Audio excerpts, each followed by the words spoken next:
Hello students, now let's look at tan and cotangent graphs today. I'll start with the parent functions and then we'll go on to the transform functions. Quick points to note that the amplitude for parent functions is 1 and b is 1.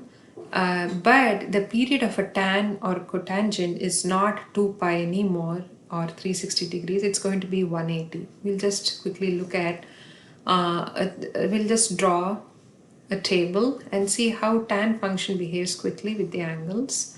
So if I have x here, because he took x as the angle, I'm taking x here.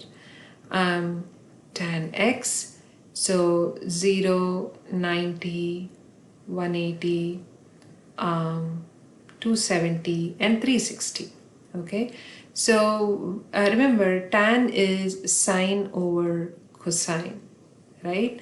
So which means it definitely depends on the x values, the angle, and the cosine's behavior on that angle, because we don't want the denominator to be 0. So cosine is 0 at 90 degrees and 270 degrees. So that is where we'll have undefined or errored behavior. So we have to, or asymptotic behavior. So those are the places where tan becomes undefined. Whereas sine x, sine of 0 is a 0. So 0 divided by cosine, 0 divided by 1 is still a 0. So this becomes a 0. And this 180, again, I mean, every alternate angle, it repeats its behavior. So sine 180 is again 0. So this becomes a 0. Whereas 270, it becomes undefined. So if you actually see, there is one full cycle completing within 180 degrees.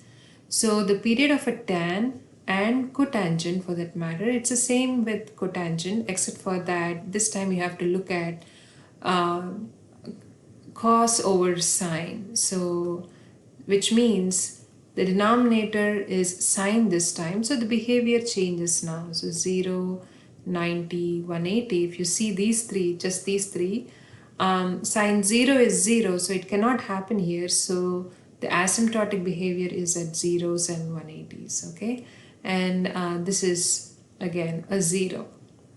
So if you actually look at the graph of a tangent, so the center line, if it is at 0, the axis line, you can take one axis line if you want to, and the amplitude is 1, and so this would be -1, 0 and 1.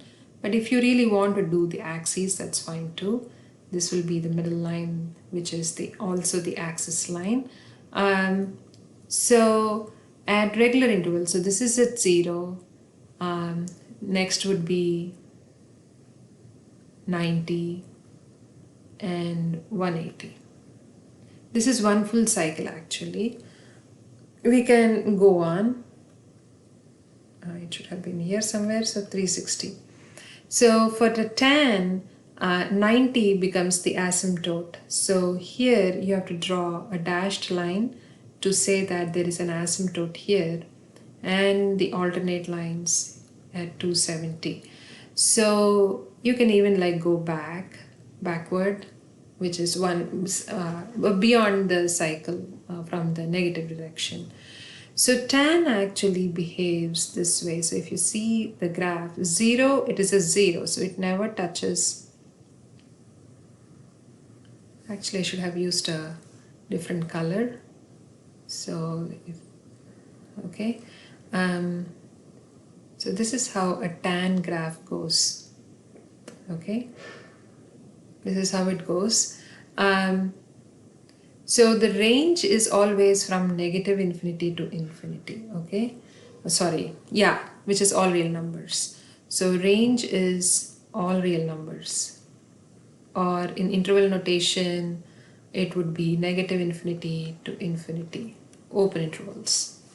But domain is all real numbers except for those points where it is behaving asymptotically, so which means except odd multiples of pi over 2 or odd multiples of 90, right? 3 times 90 is 270, so 1 times 90 is 90. So all odd multiples of 90 you will see asymptotes. So those are the points which do not belong in the domain.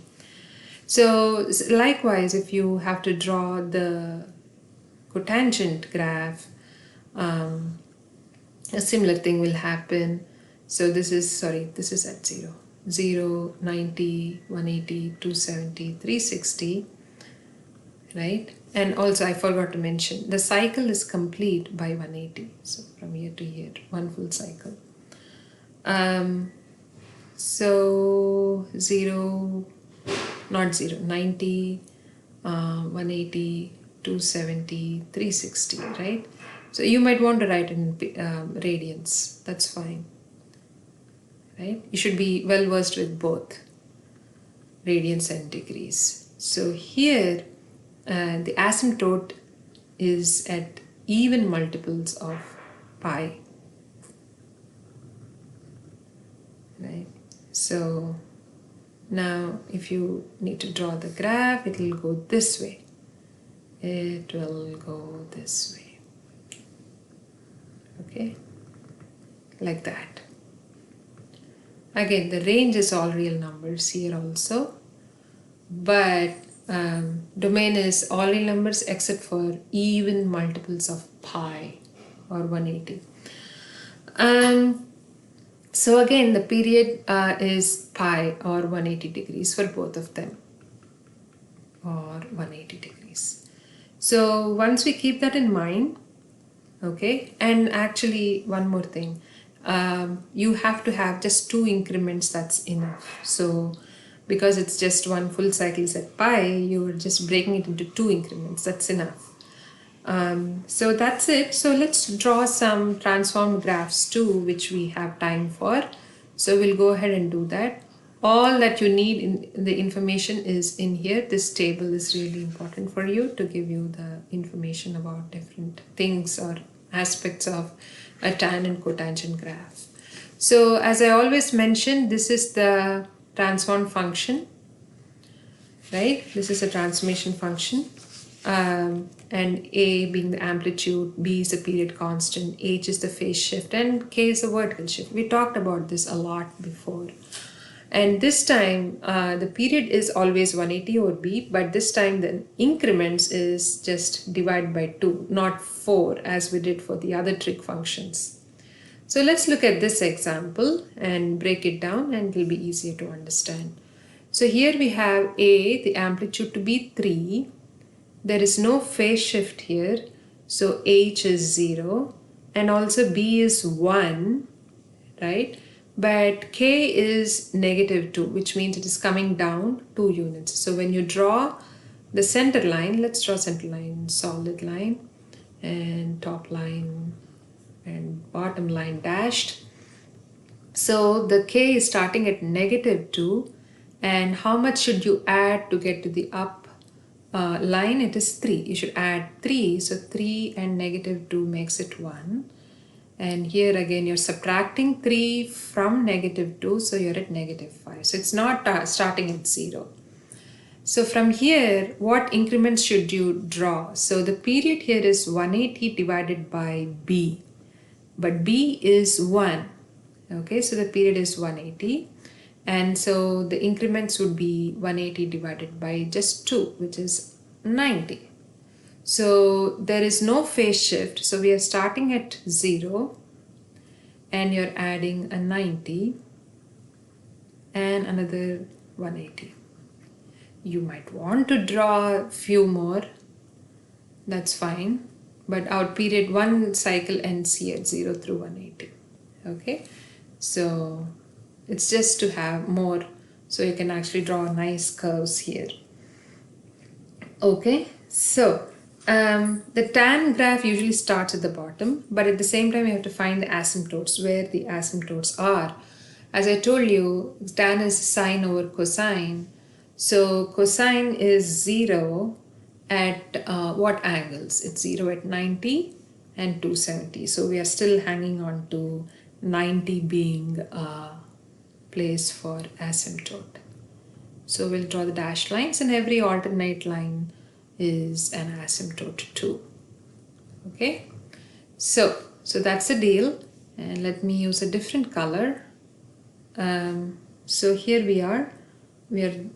This is, do you want me to draw the axis line? I can do that. Let's do that. Okay, all right. If we want this to be, yeah. But the actual x-axis is not here. X-axis it is in between these two. It's somewhere here, and I don't want to draw it and make it more confusing. But this is the y-axis though.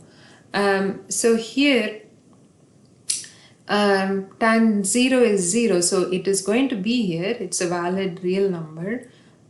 So the graph is going to go this way. Oh, a different color, my bad. So it's going to be, okay, not a perfect graph, but this is a digital one. So, but still I'm getting used to it. So this is how it goes, okay? So that's it. That's how you draw a transformed tan graph, okay? So let's try one in Cot also. So let's move down.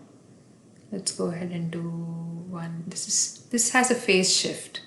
So you have to start at 90. It's moving right 90 degrees. So you have to actually start the graph at 90. Okay, your tick mark should start at 90. Okay, there is one cotangent. Okay, let's do this. So here we have A is 2, B is 2 also. Okay, there is no phase shift or amplitude shift, so we are all good over there. So that means the graph is starting at 0. 0 will be the center line. Whatever is k, that will be the center line. And the top line would be 2 plus that. So you're adding 2 to get the top line, subtracting 2 to get negative 2. So this is 2 and this is negative 2. So that's one thing. And we have to now decide on the time period. So period would be 180 divided by b, which is 2, 90. So which means our increments should be 90 divided by 2 further down, which is 45 degrees. Okay, so you're starting at a 0. Let's make this the 0. Then the next increment would be at 45 and then 90. So one cycle should complete within these. And I'm just going to draw a little more just for the sake of getting nice curves. So where should the asymptotes be? Wherever sine is 0. Okay, sine 0 is 0 here. So at the 0 there is an asymptote, and every alternate line will be the asymptote. So here and here. So the Cot starts on the top, so it goes this way. So the graph is going from the top to the down, from the top to the bottom. Okay, that's how cotangent works. That's it, pretty much. All right. So if there is a phase shift, you would do a phase shift. So here it's going to start 45 degrees to the right, and that's it. And there's a negative also. So just double check with Desmos graphs and see whether your answer is right. Okay. All right, then this is about tan and cotangent parent and transform functions. I hope this video helps you in drawing the graphs. Should you need my help, please let me know. Thank you so much for watching. I'll see you next time.